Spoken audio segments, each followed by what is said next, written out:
So when I started this video, I had no idea what to expect. And to be honest, I thought I was going to be debunking a theory. Turns out that theory debunked me.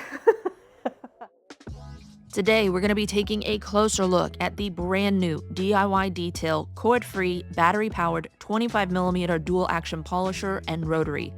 So let's go ahead and get started with the show. We actually have this taped off right here. What we're going to do is first I want to kind of see what our throw is like on our 25mm polisher versus what I'm typically used to, which is a 15mm polisher, just to kind of see how much more correction we're going to get. But we're going to sand some sections down and we're going to compare what I normally do on one section versus cutting with a dual action polisher, finishing with a rotary, and then cutting with a rotary and finishing down with a dual action, which gives us better results faster. I want to test that theory out.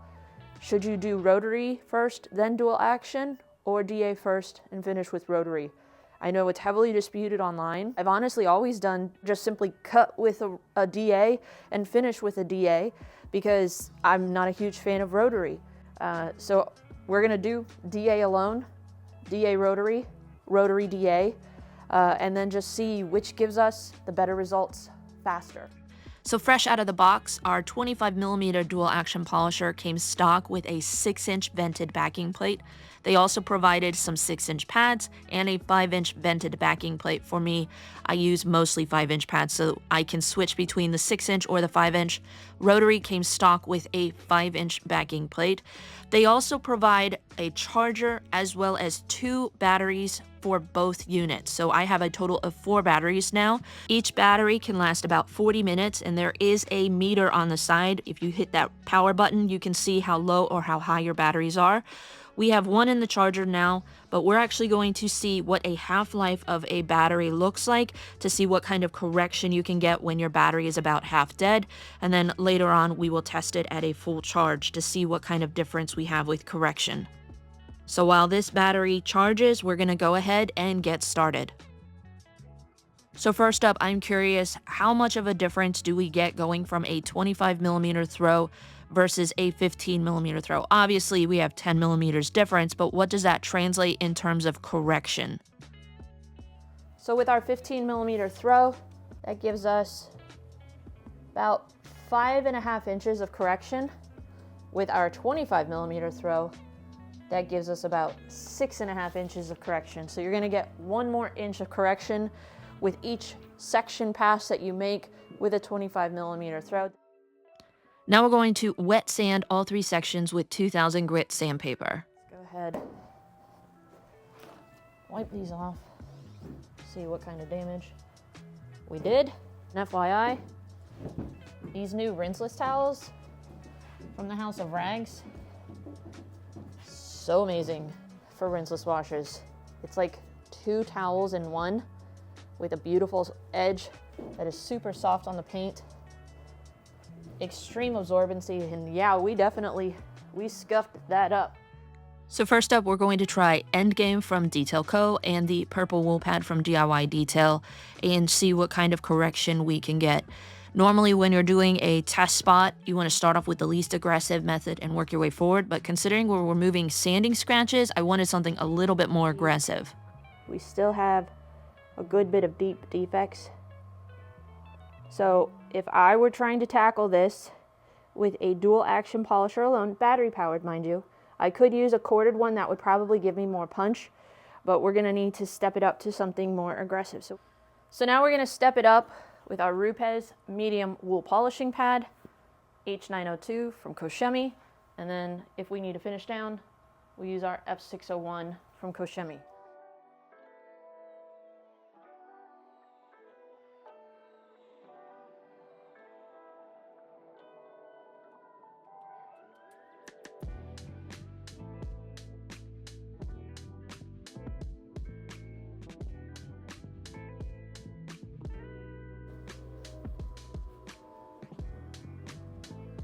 Big improvement.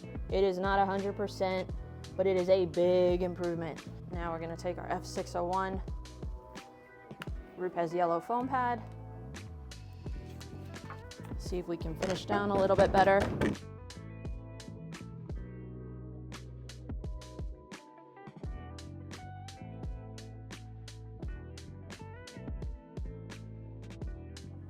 So it took us a few minutes and it took us a few test spots to figure out what was going to work, and that might be the case with these. I don't know if the DIY detail products are going to work on this severity, but you can see this is where we landed. It is about 90% corrected, finished down with really nice clarity.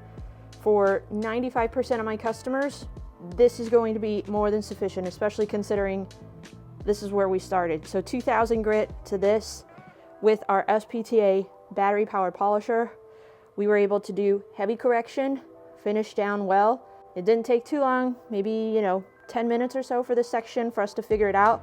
Then we could pound it out. But now let's go ahead and test the theory.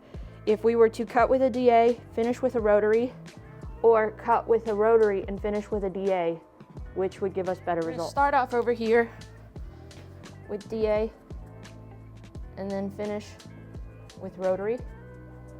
And then over here, we're gonna start off with rotary and then finish with DA. Now we are gonna start using the DIY detail, their gold standard, just to see just how much heavy correction she can handle. Now I will say this, Ivan sent me a 6-inch backing plate with the cord-free dual action polisher. I do not have a 6-inch purple pad for this, so what we're gonna do is we're gonna switch this out with the 5-inch backing plate that they sent to be able to use the 5-inch pad that I have. Ivan actually said you get more correction with a bigger throw. I was always taught the opposite, that the smaller throw gives you bigger correction, but the smaller throw can maybe give you better finishing qualities. Bigger throw, obviously, when you have more oscillation, is not going to finish down as well. So again, we're always learning. We're always trying new things. Sometimes we just absorb knowledge and regurgitate it, not really doing the tests. So this is me kind of doing the tests for you guys. But I encourage you guys, grab a test panel, do these tests yourselves. It's the best way to learn and really get hands-on knowledge with these tools and products. All right, so we switched out to our 5-inch backing plate. And we're going to actually use a fresh pad for this one. Now, you'll notice with our dual action polisher, we've got a nice rubber grip. We have our battery in the middle. Might be a little bit different from what most of us are used to. We're used to the battery being down here. So I want to kind of see, what does it feel like in my hand? How balanced is it? What kind of vibration do we have? We do have a nice big platypus head. I asked Ivan, why didn't they put the same rubber grip here up here? And he said that when you put it down, obviously you're going to have to put it down on the head.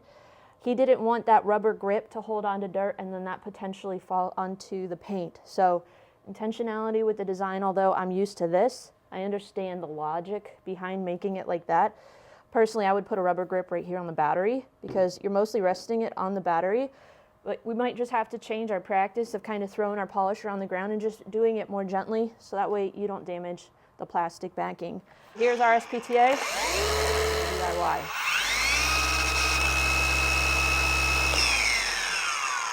So really not that much difference in noise. Let's go ahead and see what she can do when it comes to paint correction.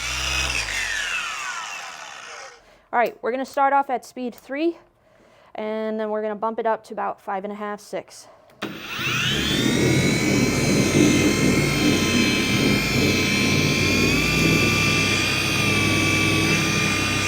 Pushing on it. Can we see if our backing plate is stalling? It's still turning.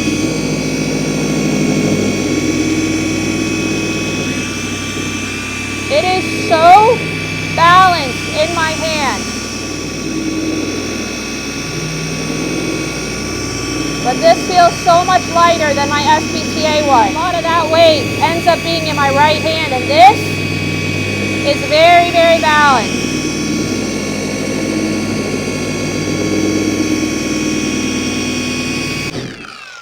Let's go ahead, wipe off our polish, see where we land with our gold standard and the purple wool pad. Holy cow, that is a big difference. That purple wool pad makes a big difference. So you can see, I feel like we have a little bit more correction with this than I did even with our Endgame in a purple wool pad. Not to dispute the effectiveness of Endgame, I've seen it do fantastic correction. But I think having the fresh purple wool pad and it didn't feel like it was as powerful under my hand, but you can see we did some pretty good correction. So I know that we did 2 steps of correction on this section.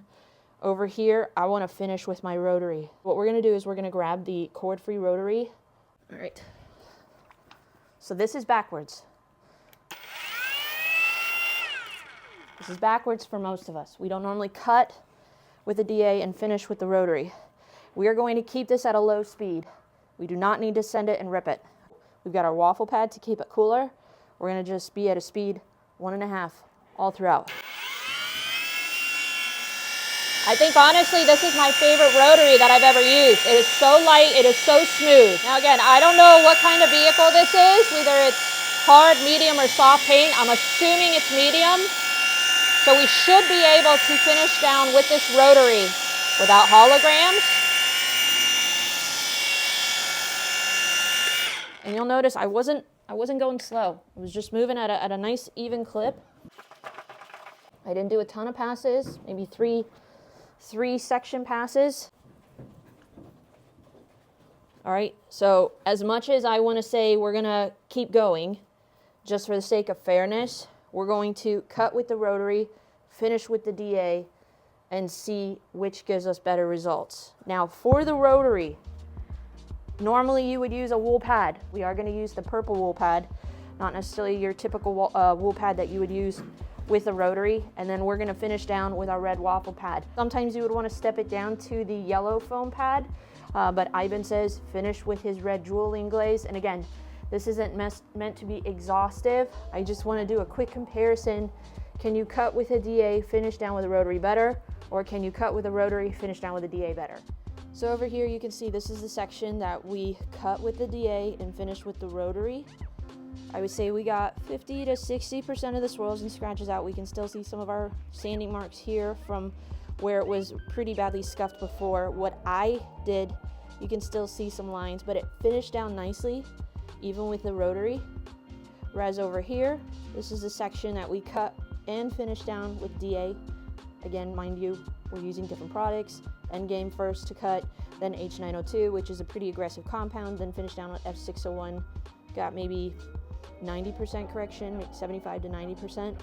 So while we did do more correction here, probably took longer, had to use more products, and had to do more correction. Over here, 2 steps, 1 product, 2 different pads. You can see what we were able to accomplish. So while I'm not going to say that this isn't going to give you better results, we were still able to finish down and do moderate correction with the DA versus rotary system. And I'm really wanting to test the system, the DIY detail system. That's why we are using the gold standard product specifically for this, to see really what they're capable of. I'm pushing them to the limits, but you can see decent correction, finish down nicely. Let's keep moving. Basically, we're going to take the pads that we had on these polishers and we're going to switch them. So we're going to correct with our purple wool, finish with our red jeweling.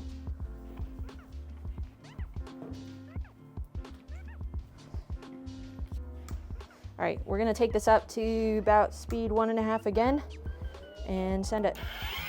Going from the red jeweling pad to the purple wool pad, you'll definitely feel a little bit more resistance with the rotary.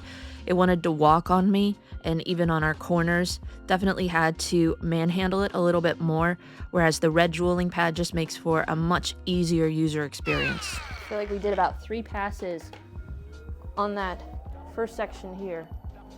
Just for the sake of fairness, we're gonna do 3 passes here. To be honest, I feel like we have better correction from our dual action polisher with the same exact pad at this step. Ivan, you're right. With this system, I think the dual action, honestly, you can see we've got quite a bit of sanding scratches and marring on here. We're going to grab our dual action polisher. See, does that make a difference? All right, here's to hoping. This test isn't meant to be exhaustive, and in the real world, I probably would have used the Rotary at a higher speed and a more firm pad to finish down after using a wool pad and a Rotary, but we're trying to keep these test results consistent. So again, about 3 passes to keep it very consistent. Like I suspected, we didn't do as much correction with this section. So what does this say to me? If I try to make sense of all of this data, what does this say to me? Well, number one, that Ivan designed this system to work this way. Does this mean every product is going to work this way? I haven't tested it out extensively with every product out there. You can see if we cut and finish with a DA up here, we got really great results. If we cut with a DA and finish with a Rotary with DIY Details products, you can see we had more correction and finished down better with DA versus Rotary. Whereas if we cut with Rotary using the same exact pad, the same exact polish, we didn't have as much correction and we didn't finish down as well. It's kind of mystifying to me. Why wouldn't the Rotary with the purple wool pad and the DIY detail? I'm kind of curious as to why that didn't work as well as this. Why did the DA cut better? Because everyone knows the Rotary cuts better. Or does it? We're going to continue to play with this theory. I think more paint correction vehicles that I have, we might do test plot just to kind of get a little bit more extensive data. Obviously, Ivan has been testing this theory, testing this data for over 40 years of detailing. So I'm gonna bank on his experience versus mine, because I'm new to this game of testing this theory. But it's clear that with a DIY detail system, if you're wanting to stick with that system, cut with the DA, finish with the Rotary, you're gonna get better results. We might need to step up our pad. We might need to change our compound if you want heavier correction, okay? But we did finish down with the Rotary really well, and you can see a clear difference between the two. So what are my final thoughts on the DIY Detail cord-free polishers? Well, the only thing I have to compare it to when it comes to a battery-powered polisher is my Spta. So I'm gonna kind of compare it a little bit to this. I've had this for over 2 years. I've used it heavily. The batteries are starting to lose their charge, and I was actually on the market for a battery-powered polisher. So super convenient that Ivan sent them to me to test out and review. Now, there's no obligation when these products are sent to me to give a favorable review. And I try to be completely unbiased when it comes to these things. I've put it through the rigor. I want to know what kind of vibration we're going to experience, how long the batteries are going to last from start to finish. I want to know how much correction we can get. I know the conveniences of a battery-powered polisher to get around larger vehicles without cords, but I also understand that sometimes as the battery is dying, you lose that zip, that punch that you need to do heavy correction. Now, they did send 2 polishers with each polisher, so technically I have 4. I should have more than enough. If you guys want to buy the whole system from the DA and the Rotary, you're going to come with 4 batteries and chargers, so you should have more than enough juice to get around a vehicle even when you have to do heavy correction, because each battery should last you about 40 minutes from start to finish. But when it comes to the weight, my Spta, a majority of the weight is in my right forearm. That's why my forearm is actually like the strongest muscle on my body, because of how much weight I'm having to maneuver with this thing around. And mind you, it's maybe 5-6 pounds.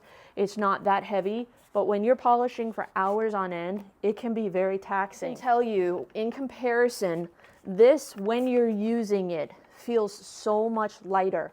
In both hands, you have the weight evenly dispersed. Obviously, if you're looking at it, you can see everything is nicely balanced. With my Spta, all that weight's gonna fall on the butt. But you can see we have a nice disbursement of the weight throughout, and I think that is intentionally how Ivan designed it. So that way, for the end user, it's not as fatiguing. It actually is kind of an ingenious design when you think about it. Different, but ingenious. We've got our nice platypus head. We've got nice smooth buttons, easy to hear speed dials. Sometimes I don't ever really know where I'm at, so you can actually hear in between. There's actually like half speeds that you can click in and out of. When it comes to removing the battery, I thought it was actually a little difficult at first, but Ivan said, if you actually, I'm gonna point you down here real quick. So if you wanna take the battery out, I was struggling with it and thinking that I had to whack the polisher to get it out. Ivan said, actually take your hands right here take your other hands on the bottom and push up. And you can see the battery comes out very easily. With my Spta, I have to whack that thing so hard just to get the battery out. So this is actually a lot easier, and I think the more I use it, the easier it will be to take that battery out. But when it comes to using it on the paint,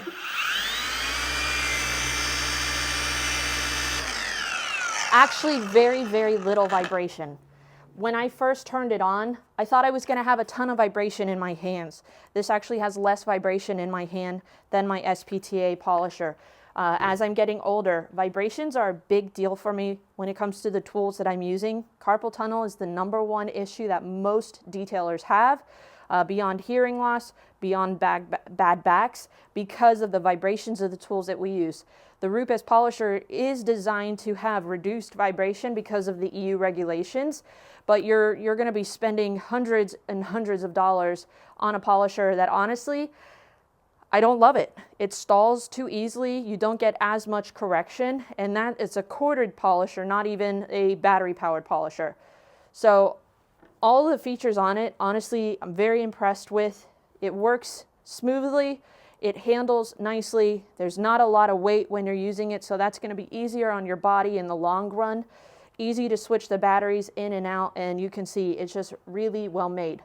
So the DA, honestly, very impressed with. I think between the two, though, honestly, the Rotary is my favorite. It's a lot lighter than the DA to work with, probably about a pound or two lighter. I don't know approximate. Ivan would probably be able to tell me the approximate weight difference, but even in my hand, it just feels lighter, and it's very smooth on the paint. We have all of the same conveniences of our DA with our speed dials, our smooth speed trigger, our speed lock, and then again to remove our battery, squeeze and slide out.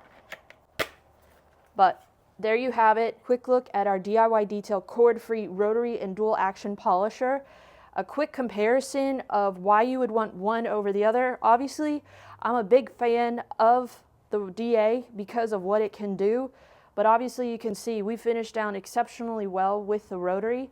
But for those of you that maybe are a little bit more comfortable with different compounds, different polishes in the Rotary to correct, this is a fantastic Rotary to have in your arsenal. Highly recommend it. It's honestly my favorite Rotary that I've worked with to date. And I'm really looking forward to working with this more in the future. It's probably time to retire my Spta.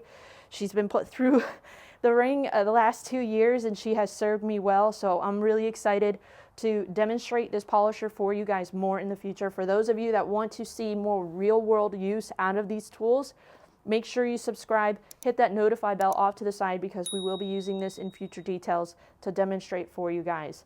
But for those of you that said that I cut and finished down better with the DA, that's because I was probably using different products. We're going to use those same products over here with the DA and then finish with the Rotary, just to kind of show you guys. Sometimes it could be the polish that you're using. It's not necessarily always the polisher. And sometimes the system that you're working with can have limitations. So we're going to use our H902 over here and our F601 with these polishers to see if we can get similar results. We're switching over to the Rupes Yellow Wool Polishing Pad, again with our dual action polisher and Kushimi H902. This is their improved compound. It has better cut and better finishing down properties. And when I was in the middle of using these products, lo and behold, my battery died. Now let's see what kind of difference we have with correction with a fresh battery. And at the start of this video, I had put one of the new batteries in there and it was fully charged, so it didn't take long to charge the battery. But in case you thought that doesn't have much speed, you heard what our polisher sounded like when we were doing our correction just now. This is what a fresh battery sounds like. Whoa! That is a big difference! By the way, when they send you the batteries, it came with 2 bars, and you can see now we have 4 bars. So I was using a battery that had half of a life to it. So it's quite possible we could have had more correction with the gold standard polish with a fresh battery versus an almost dead battery, but we're definitely getting powerful correction now. That is a big, big difference. All right. Now, normally I would use the gold standard. We're just gonna try F601 with the red waffle pad to see if we finish down all right. Real quick. This battery has 3 bars to it, so we're good.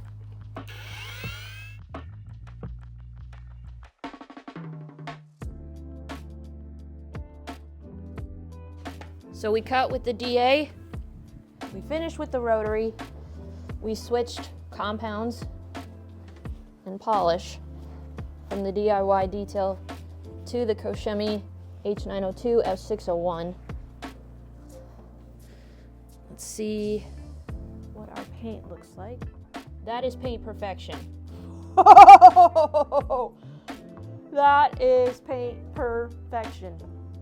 Take a look at this. So we used the H902 and the F601 with the DIY detail cord-free dual action polisher. We cut first with the DA, finished down with the rotary. Mic drop. That is paint perfection, y'all. Remember what our paint looked like before we started. Now I want to kind of see if we use that same system over here, but reverse it, rotary first, DA next, which would finish down better using our Koshemi products. I didn't mean for this test to turn into this, but now I kind of want to see it through. We're using the same pad and compound except with a rotary, and then the same foam pad and polish except with a DA for this step. You're fighting me. Personally, that pull that I sometimes feel with a rotary like I'm doing right now is why I don't tend to cut with a rotary. I actually much prefer finishing with the red jeweling pad and the rotary because it's just more easy to handle. But now we're going to finish with the red jeweling pad and the DA. This red pad isn't going to do a ton of heavy correction, but with our F601 might do a touch more.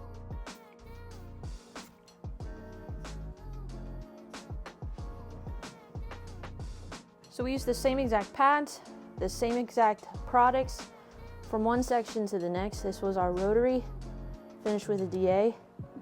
Over here, we cut with the DA and finished with the rotary. And Ivan, you're right. And it didn't necessarily matter with the products. We used the same exact products. But my mind is kind of blown. And maybe, just maybe, I'm going to start finishing with a rotary. Because that right there, rotary, finish with a DA. Right here, DA, finish with the rotary. And then over here, cut with a DA, finish with a DA. What do you guys think? What are your thoughts on doing it this way? Would you try it? Personally, the proof is in the pudding. We used the same exact products for all three. Yes, we did have one extra step with Endgame here that was different, but over here we technically did a pre-cut with our DIY detail, and then over here again another pre-cut with our DIY detail. And you can see clear results. I am kind of speechless. So when I started this video, I had no idea what to expect. And to be honest, I thought I was going to be debunking a theory. Turns out that theory debunked me. I thought I was going to be able to prove that the DA is going to do a better job than the rotary when it comes to finishing. And I thought that honestly, the system that I've been using the last 5 years was more than sufficient. I mean, clearly we did have good results. Using the DA alone to cut and finish down had to work a little bit longer. But I think Ivan's theory that if you cut with the DA and finish with a rotary, we were able to clearly show that you're going to get better results when you use it that way. So this was kind of a sidebar test alongside of the review. Hopefully this gives you guys a little bit more confidence going into paint correction, what tools you should have in your arsenal and what order to use those tools. I've always been the believer that rotary cut better than the DA, and these results kind of spoke for itself. My mind is kind of blown. I will be using these polishers more extensively in the future. For those of you that want to see what kind of results you can get with these polishers when you pair it with the right products and pads, make sure you hit that thumbs up button, subscribe, and hit that notify bell off to the side so that way you don't miss out on any of our future details. But thank you guys for watching. Let me know your thoughts in the comment section down below. We're going to get cleaned up, but we will see you guys in the very next detail.